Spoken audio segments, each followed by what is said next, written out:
তো হ্যালো সবাইকে নমস্কার, কেমন আছো সবাই? তো আজকের দিনে 2026-এ দাঁড়িয়েও এত কন্টেন্ট ক্রিয়েটার, এত সফলতার গল্প পুরো ফেসবুক, ইউটিউব সব জায়গায় জুড়ে, সোশ্যাল মিডিয়া প্রত্যেকটা প্ল্যাটফর্মে এত সফলতার গল্প লোকের, তারপরেও গিয়ে অনেকেই ভয় পায় ক্যামেরার সামনে আসতে।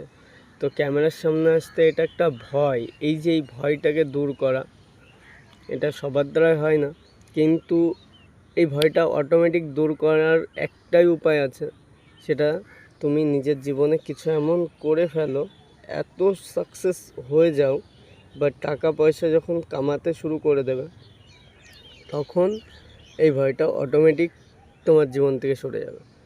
তো এই অবধি ধরো আমি তোমাদের সাথে বলতে পারলাম বা বোঝাতে পারলাম, কারণ আমি নিজেও ভয় পাচ্ছি এখনও পর্যন্ত, রীতিমতো এখনও পর্যন্ত আমার ক্যামেরার সামনে আসতে সাহস পায় না। তো যাই হোক, তোমাদের সাপোর্ট থাকলে পারে আশা করছি ভিডিওটা ভাইরাল হয়ে যাবে, ভিডিও ভাইরাল হলে পরেই সামনে আসতে পারবো। তো চলো দেখা হবে পরে কোনো একটা টপিক নিয়ে।